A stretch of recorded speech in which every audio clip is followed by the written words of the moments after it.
आप हैं निष्कर्ष बिहार के साथ और मैं हूं मनोज चतुर्वेदी। बेटियां सोई हैं बिना रजाई के, मैं कैसे सो सकता हूं रजाई। जी हां, पप्पू यादव कल दिल्ली से सीधे पटना पहुंचे। बीपीएससी अभ्यर्थियों के धरना स्थल पर पहुंचकर उनके साथ शामिल हुए, सरकार पर जमकर हमला बोला और उसके बाद रात के 12 बजे से करीब 3 बजे सुबह तक कह लीजिए धरना स्थल पर बच्चों के साथ, अभ्यर्थियों के साथ बैठे रहे। लेकिन कल जो शाम को 4:30-5 बजे वो पहुंचे थे और मंच से जो उन्होंने कुछ कहा, पहले उसका छोटा सा एक अंश सुनवा दें कि सरकार को किस तरीके से घेरा है, सरकार पर किस तरीके से हमला बोला है। वो आंदोलन जब रात के 11 बजे लगातार क्रॉस फायरिंग हुई थी पुलिस के तरफ से, हम बीच में थे।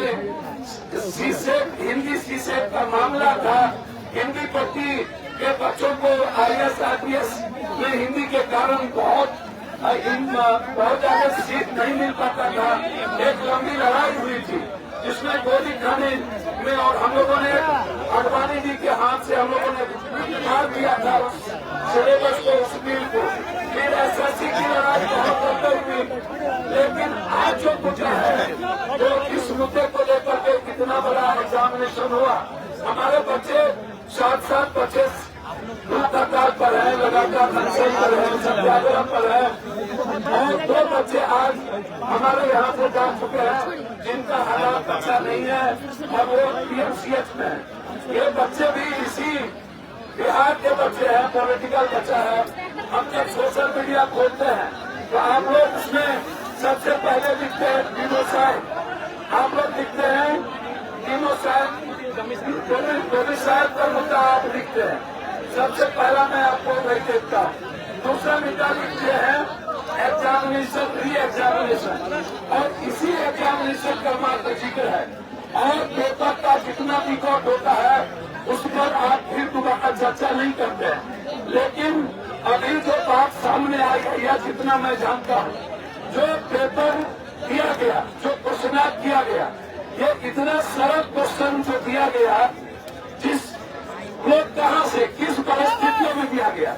एक तो ये सवाल है, ये कई बार ये मुद्दा उठता है कि आखिर ये सजेस्ट कौन करता है, ये प्रैक्टिस किसका है और ये प्रैक्टिस से कहाँ से क्वेश्चन आता है और कौन इस प्रैक्टिस के द्वारा बेनिफिशरीज है।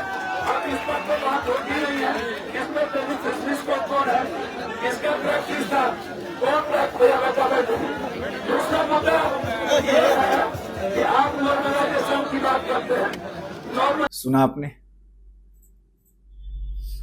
फिर रात के 12 बजे पहुंच गए और देखिए तस्वीरें हम आपको दिखा रहे हैं किस तरीके से लड़कियों के बीच में बैठे हैं। तमाम हजारों छात्र वहां पर हैं।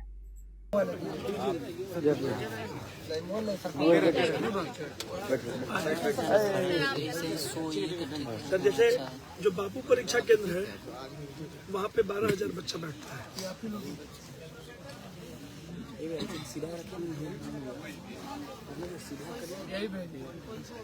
कोई लड़की होगी सर, दूसरी जगह से होगी, एग्जाम में बैठी है जी। तो सर बापू परीक्षा जो केंद्र है वहाँ पे 12,000 बच्चे बैठते हैं। 12,000 पता जी, हाँ। तो सर वो बार बार ये बोल रहा है कि वो एक परीक्षा केंद्र है, पर सर एक परीक्षा केंद्र में बीपीएससी में 514 बच्चा बैठता है। तो सर शिवहर में 14 परीक्षा केंद्र बने और यहाँ पे अगर 514 के हिसाब से देखेंगे तो 24 परीक्षा केंद्र बनेगा। तो जो परीक्षा केंद्र पे जो क्वेश्चन लीक हुआ वो एक परीक्षा केंद्र नहीं है, शिवहर ऐसा 2 जिला का क्वेश्चन पेपर लीक हुआ है। तो सर मामला ये है कि एक क्वेश्चन ये पूछते हैं कि टेक्सटाइल मंत्री कौन है बिहार का। तो अभी जो 4 तारीख को परीक्षा लेंगे तो अगर सेम क्वेश्चन रखना है तो इनको पूछना होगा कि चिराग पासवान का मंत्रालय क्या है। तो क्वेश्चन लिखी हो गया ना, बिहार में अगर 4 मंत्री है तो आप यही क्वेश्चन पूछेंगे ना। अब ये क्वेश्चन पूछते हैं कि श्रेयसी सिंह किस कॉन्स्टिट्यूएंसी से चुनाव जीतती है, तो हम 243 का रख लेंगे भाई श्रेयसी सिंह का पूछे हो तो नितिन नवीन कहाँ से चुनाव जीतते हैं, पप्पू यादव के बारे में पप्पू पूछोगे, यादव किस पार्टी से चुनाव जीतते हैं। तो ये क्वेश्चन बहुत प्रेडिक्टेबल हो गया। तो इनका ये हम लोग का कहना है सर कि आप 20,000 बच्चों को पीटी में आपको लेना है, कि जो 12,000 बच्चा बैठेगा इसको तो पता है ना कि आप क्या पूछेंगे हमसे। पैटर्न तो आप उसको दे दिए क्योंकि नॉर्मलाइजेशन आप नहीं करेंगे। अच्छा, इनका तर्क ये है कि पहले एक बार पेपर लीक हुआ था औरंगाबाद में, तो सर औरंगाबाद में जो पेपर लीक हुआ था, औरंगाबाद में जो पेपर लीक हुआ था सर, वहाँ पे मात्र 514 बच्चा बैठा था। यहाँ पर 514 बच्चा नहीं है, 12,000 बच्चा बैठा है, और उस 12,000 बच्चा में आपको 20,000 टोटल बच्चा ही लेना है। और ये जो बच्चा को क्वेश्चन पेपर अब पता ही चल गया 12,000 बच्चे में सर टोटल 20,000 बच्चा ही ले रहे हैं पीटी में।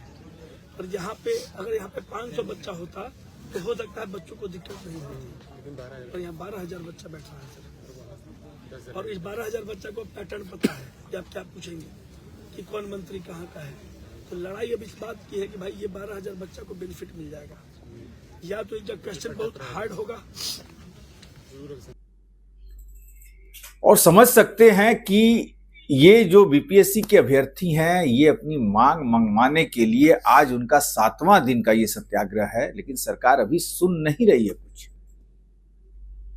और उसी पर कल दिल्ली से एक बयान आ जाता है सम्राट चौधरी का कि सबूत दिखा दीजिए लाकर, मैं मंगलवार को अपने जनता दरबार में बैठता हूं और सबूत लाकर दिखा दीजिए, 2 मिनट नहीं लगेगा हमें पेपर निरस्त करने में, हम एग्जाम लेंगे, लेकिन सबूत तो दिखाइए। तो क्या बापू परीक्षा केंद्र, वो अफरा तफरी परीक्षा केंद्र के अंदर जो हो रही है वो सबूत काफी नहीं है? सरकार आपकी है, जुडिशरी इंक्वायरी आप बैठा सकते हैं, आप बच्चों से सबूत मांग रहे हैं। ये बड़ा बचपने वाली बात हो जाती है सम्राट चौधरी की। यदि बच्चों की मांग है तो उन्हें कहिए कि ठीक है, परीक्षा अभी हम नहीं ले रहे हैं, जुडिशियल इंक्वायरी कर लेते हैं, उसके बाद यदि जुडिशियल इंक्वायरी में कुछ आएगा तो हम परीक्षा को रद्द करके 17वीं बीपीएससी की परीक्षा फिर से लेंगे, और यदि नहीं आएगा तो सिर्फ बापू परीक्षा केंद्र पर ही हम परीक्षा लेंगे। शायद लड़के भी मान जाते और इतना ये हंगामा नहीं होता। सम्राट चौधरी के उस अंश को सुनवा दें जरा सा। टेक्निकल इश्यूज है, इसलिए एक्ट सेंटर को रद्द करने का काम किया गया। और मैं चैलेंज भी करता हूं किसी भी व्यक्ति को, कोई व्यक्ति, मैं मंगलवार को जनता दरबार लगाता हूं, एक प्रमाण लेकर आइए, 2 मिनट में सरकार ये निर्णय लेगी कि परीक्षा को रद्द करना चाहिए कि नहीं करना चाहिए। और कोई भी प्रश्न पत्र लीक हो, सुना आपने। अब देखना यह है कि पप्पू यादव शहर में हैं और पप्पू यादव हमेशा दबे कुचले की आवाज बन के खड़े हो जाते हैं, चाहे वो पटना में जल जमाव हो, कोरोना काल हो या किसी भी वक्त। जी हां, ऐसी तमाम खबरों के लिए आप बने रहिए हमारे साथ। नमस्कार।